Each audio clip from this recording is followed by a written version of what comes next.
Hey guys, make sure you stay until the end. If you make one common mistake, it can cost you thousands of dollars in future repairs. Stay with us, we will explain why.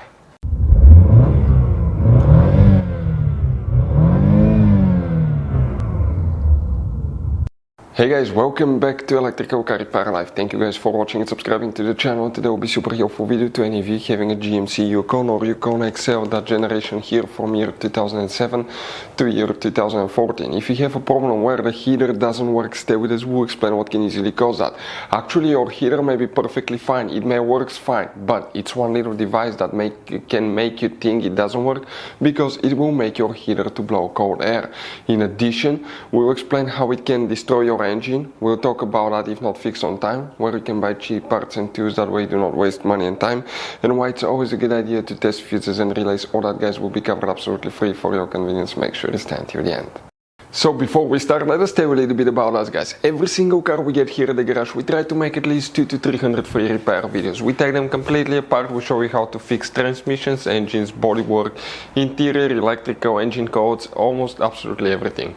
Why we do that, guys? Because our mission in the shop is to save you as much money as we can. We have more than 14,000 free repair videos on our YouTube channels that can save you thousands of dollars in future repairs. And on this channel alone today, guys, we're going to be making a video about every single fuse relay in that GMC YUKON or YUKON XL. Why? Let's say you're in the middle of nowhere, guys, you need to find where the fuel pump fuse relay is located, where fuel injector fuse is located. All you have to do, watch the video, 1-2 minutes, you replace that fuse, you're back on the road. So we make it for your convenience, guys. Please subscribe to the channel, like the video, and if you need to buy parts and tools, we'll put the links in the description of the video below, where you can get them at a good price, that way do not waste money and time. So let's start on it now. So guys, if a heater does not work, okay, what can easily cause that? We will demonstrate on that generation GMC YUKON. If you have a YUKON XL, it will work as well. The only difference is that it's just a little bit longer vehicle, but they're built on the same platform, so it should cover both. First, we need to check up to 5 different fuses. It could be super simple fix. Always start with the fuses. Go ahead, open the driver door here on the side of the dash, guys. You see that cover, remove it. Underneath you'll find the main interior fuse box with a layout like this one. Before we guys continue, let's explain quickly why it's always a good idea to test fuses and relays. It is, guys, very important to test fuses and relays. On those fuses you cannot clearly see if they're burnt or not, especially you can see in the JK's fuses as well. And if you guys assume, okay, let's say you remove a fuse, you look at it and you assume, guys, that it's actually a good fuse, but it's actually a bad fuse. Sometimes you cannot clearly see that. What can easily happen, guys, at that point, you can put the bad fuse in and you start replacing parts and tools that you don't need to, so you lose your time, you lose your money to fix a problem that doesn't exist, when all we had to do is test the fuse and replace it. We'll put a link to a special video that will teach you how to test fuses, how to check relays very easily as well, guys. So check it out, it will be in the description of the video below. So guys, here we need to check one fuse, then we need to go to a different fuse box and check a few more, 4 more. That's the fuse that you need to check, fuse number 13, that 30 fuse. Next you need to open the hood. On the driver's side you see that box, open that cover, underneath is the main engine fuse box. Now guys, if you need to buy any fuses, relays, parts, tools, anything at a good price, quick shipping, that way do not waste money and time, we'll put a link in the description of the video below for your convenience. Check it out, you can save quite a bit of money. Coming here, what we need to check now, guys, okay, first we need to check fuse number 39, right there. Then you will need to check fuse number 48, right here. That's fuse 48. After that you need to check fuse number 55, right there. And you need to check fuse number 70, over here. Other things that can cause, guys, heater not to work.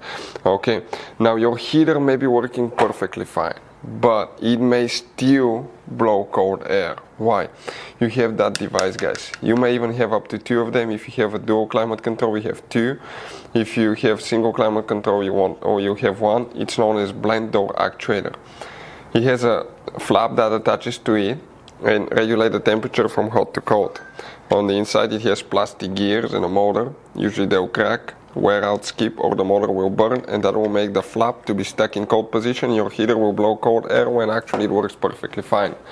Another thing that we see here at the garage, by the way, if you want to know the symptoms of bad blender actuator, we have, guys, video about that on our YouTube channel. Check it out, it will talk about that. Another thing that can cause the heater not to work could be bad thermostat.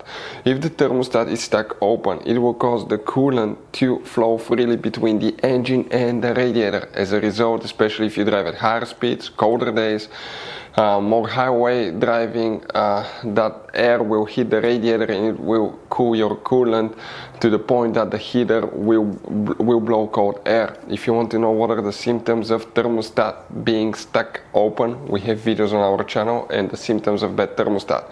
If you don't fix it on time, you can overheat the engine, you can destroy it as well, guys.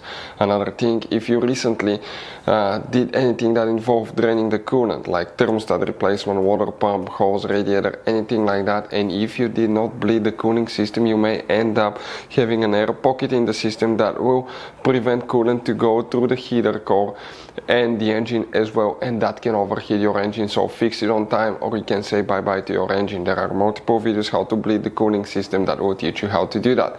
And another thing, it could be a plugged up or clogged up heater core.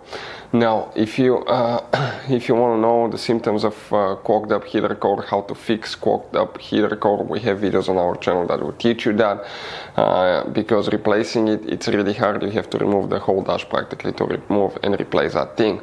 And always make sure you check your coolant level, but when the car is completely cold, let it sit one night, next morning check the coolant level. If you're too low on coolant, that can cause the heater not to work as well. Hopefully the video will be helpful. Thank you for watching. See you next time.